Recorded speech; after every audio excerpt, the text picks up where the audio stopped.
Ambassador, first of all, thank you very much for this opportunity to talk to you. My first question is, does the political, I would say, tsunami that happened here in North Macedonia affect in any way U.S. approach towards the country? Well, first of all, Vlado, thanks so much. It's great to see you. Thank you for taking the time today for the interview. Thank you for coming to the embassy to talk about what I think is a really critically important issue during what I also believe to be a critically important and pivotal time for this country. Tsunami is a great word for what happened during the elections. Many of us, I think most of us, were surprised by the results of the first round of the elections, and I don't know really anybody with whom I was speaking regularly who foresaw the extent of the victory for the opposition party at the time in the second round, the parliamentary round of elections. And what that clearly says in any democratic process is that the people of this country, of North Macedonia, want change. They want to see things differently. And they made very clear in what was a historic win for Voodooesena that they wanted to address, they wanted to change how this country looks at corruption, at energy, at the economy, and that they want to have a sense of hope. And so regardless of those who might have lost or had questions about the process, nobody can question that the elections were free and fair and that it was a very, very clear message from the people of this country of the future that they want for themselves and for their families. Yeah, the results were at least very interesting. What's your opinion about the Voodooesena Victory Party decision to partner with VLEN coalition rather than with DUI-led coalition? And DUI insists that, I'm quoting them, that this goes against the basic agreement between the two largest communities since 2001 until now. Well, the Voodooesena has chosen their partner with VLEN, which is a coalition partner as well, just as the European Front, led by DUI, is. And I've had that conversation with a number of DUI leaders and others in the community. There's no legal requirement about who you partner with. And the ruling party, the party that won the elections, had the ability and chose to partner and create a coalition with minority groups within the country. That is critically important because what makes both of our countries so rich is the diversity that different ethnicities and different communities bring to our democracies. And so I am delighted to see that the government is comprised of those from different groups. And there's no legal requirement to include DUI in this. I know there's a question of legal versus legitimate, but the fact is that Voodooesena has chosen partners from across different communities within the country, and that is their prerogative.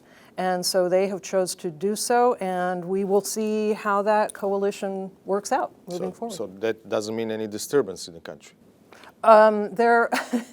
In my experience in this country, there are many opportunities for various individuals and groups and political parties and leaders to raise disagreements and concerns, and that's part of a vibrant democracy. And so having that conversation, I think, is critically important, and to make sure that you have voices from different minority communities that are speaking up about the importance of having them represented within a community is vital. And I'm delighted to see that that conversation continues. What are your main expectations from the new government, the new authorities in North Macedonia? Very candidly, I expect them to follow up as quickly as possible on the promises that they made during their campaign.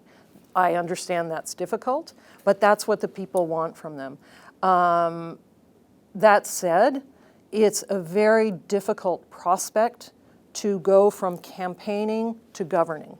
and they have not sworn in their new ministers. The Prime Minister designate has not been sworn in yet. We expect that to happen this coming weekend.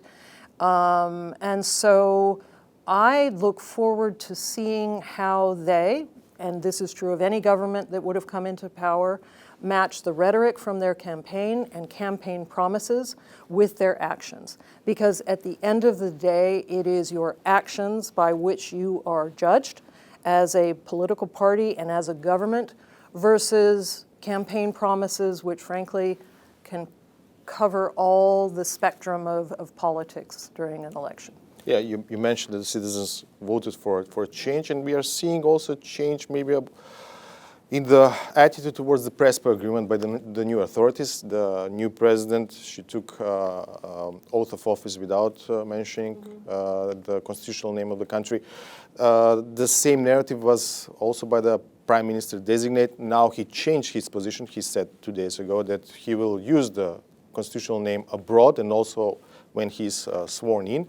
So what is your position on this? Because Greece is insisting that Presper Agreement means use of constitutional name Republic of North Macedonia for all purposes, erga omnes, as they say. Well, I speak for the United States and represent the United States here in North Macedonia, so I can't speak for the Greeks. We are in very frequent conversation with them, of course, through our ambassador in Athens and in Washington.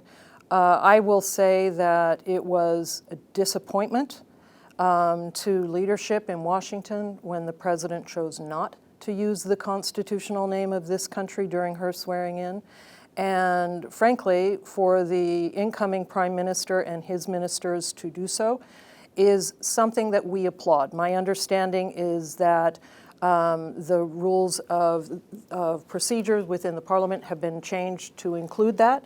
And I'm delighted to see that. And I was very pleased, and I applaud his public announcement the other evening in saying that he would respect the constitutional name of this country during his swearing in. Let's see how it's used. But I will also tell you, Vlado, that one of the things, you know, again, on behalf of the United States, I hope very much that that takes place this weekend, that the constitutional name is used appropriately when he or the foreign minister and others are in Brussels and during some upcoming meetings, and particularly at the upcoming NATO summit in Washington in July, because my goal as the U.S. ambassador here in North Macedonia is for us to be able to talk about the things that both of our countries share in terms of strategic priorities. I want to talk about, again, the stated goals of this particular government: fighting corruption, growing the economy, bringing in alternate sources of energy, expanding infrastructure, and building better relationships with their neighbors. This is their stated goals, and it's certainly in line with our goals. I'd like to talk about those things. I think that's what the people of this country also would welcome. Well, will this be enough? I mean, using the constitutional name just abroad and during the swearing in by the minister and the ministers and the prime minister, because Prime Minister designate said that he will use Macedonia while here in the country, because Greece's position is very obvious. Do you think that this is a full implementation of the Presper Agreement? There's a differentiation that is within the Presper Agreement of formal constitutional use and colloquial use. I know a lot of lawyers from all sides have been looking at this very closely. We're not scorekeeping. I'll be very candid with you. The United States wants to have the respect for Presper shown. As indicated, as I said, we applaud the Prime Minister's decision, incoming Prime Minister, to do so during the swearing in, and hope that all of the ministers follow that example as well. And then they move on to these important summits to talk about issues like our support for Ukraine, to talk about this country's economy, to talk about energy, and these other issues that are so critically important. One more question about on this topic. What will the United States do, the position of U.S. administration, of course, if Greece as an ally in NATO also says that using Macedonia inside the country is not okay, that maybe this will bring some kind of new blockade by the Greeks?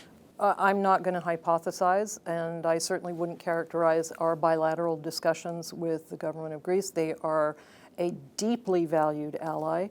The deputy foreign minister and foreign minister were just here. Yeah, and she expressed her grievances about and the she's name somebody issue. who I have known and who knows this country very well. And I think, let's see. It hasn't happened yet, and I don't like hypotheticals. So let's see how this plays out. Let's see what happens over the weekend. Let's see what happens in conversations in Brussels and in Washington, and then let's revisit. Do you think that, let's say, these frictions between Skopje and Athens relations can completely put aside the one pressing issue that the constitutional changes, and with that, putting the EU agenda on hold for the country? Again, it's a hypothetical, and what I hope is that by being able to address this, starting with the swearing in this weekend, that those conversations can happen. I know that there are exchanges between Skopje and Athens, and frankly, they're vitally important. The trade that has expanded between North Macedonia and Greece since the Presper Agreement has been enormous. The support that Greece has given to this country in so many different areas has been critically important. And I believe, and I am hopeful, that that can continue to expand because, frankly, it's in everybody's best interest for that to happen. And so I hope that it does. You mentioned Ukraine. What about Macedonian assistance to Ukraine? Do you expect it to continue with the new authorities in place? I do. And I have heard from them that it will. And I look forward to having those conversations with the incoming Minister of Defense and others within the government. It is critically important. The President was at the Ukraine Assistance Conference, and this is obviously a priority for the United States, and it will be one of the most important issues of focus on the NATO summit in Washington next month as well. What is U.S. position on nominating Ivan Stoiljković, political leader of a party that is in coalition with VMRO DPMNE, who is, I would say, open pro-Russian, has open pro-Russian stances. He's been nominated for minister and also for vice prime minister. So I had no idea who this person was before I heard about the nomination the other day. I never met him. I, since then, have read some of the things that he has said, and I find them shocking and quite reprehensible, frankly. But I don't see a pattern of actions. It seems that there is a long litany of very unfortunate and offensive kinds of remarks and statements and posts. It doesn't seem to me that this person has ever had a position of real authority or decision-making. And so I'm not in a position, we're not in a position to make a declarative statement on what his position might look like. And I also don't know what the new government is going to define as the priorities for that ministry, because it changes each time there is a new government and a new minister. But I can say that we'll be watching very closely. When we're speaking about Russian influence, is there a risk for a stronger influence from Kremlin in North Macedonia, and do you see a presence of Russian involving, especially among some bishops of the Macedonian Orthodox Church? Well, it's difficult to define exactly where that pressure comes from. It's certainly present. We were all aware of that. It perhaps is not as present here in North Macedonia as it is in other countries in the region, but we're certainly aware of it, and there's always the opportunity for greater malign influence from the Russians, I would say. We're very aware of it, and we'll continue to share the information that we have on those efforts with the incoming government, just as we did with the previous government. The upcoming government has said that the fight against corruption, organized crime, and reforms in the judiciary are going to be among their priorities. Since the corruption is a widespread phenomenon in the country since the independence, where would you start from? From petty corruption or from a high-level corruption in the country? You know, it's interesting because for us here at Because we are talking about like a cultural phenomenon. It's true. It is, as we say, it is. It's systemic. It goes through every single aspect of this life in this country. You know that we, the United States government, this embassy, have invested $500 million in the rule of law and governance sector since independence, and we continue to engage at all different levels of the judiciary and socially, because so much of this, as you say, is petty and perhaps not recognized as corruption in the same way that sort of some of the more grotesque acts are. It is a real problem, and the answer is a difficult one. I don't know how this government plans to address it, whether it will start with higher levels or whether it will start with lower. But we will be with them in every way possible and through our programs to help address that, because this is what the people of this country want. They want to see it addressed. They want to see that they can expect a judiciary that treats all of those before the law equally, and that it's not because of political influence from any given party. And so regardless of what approach they choose to take, we will be right here to help them. One of the tools that the United States administration is using to help fight corruption in North Macedonia is designating people, so-called Blacklist. We've seen several designations in the past year, but we haven't seen them in the past several months. Why is this so, and is the Blacklist an effective tool? I'm talking about specific case here in the country. It's a great question. As we've explained before, it's quite a lengthy process. It's taken very seriously. It's a legal process to which we must adhere. It isn't, and I've had a number of Macedonian friends say, can I nominate somebody for your blacklist? And it doesn't work that way. Once we put together a package with information we have in Washington, it goes through very, very careful and very detailed review to ensure that it meets all of the legal requirements for us to designate an individual. Or several individuals. So it isn't as though, we're on a schedule and every certain number of months we do that, but I can assure you that there are a number of packages that are in Washington and being reviewed.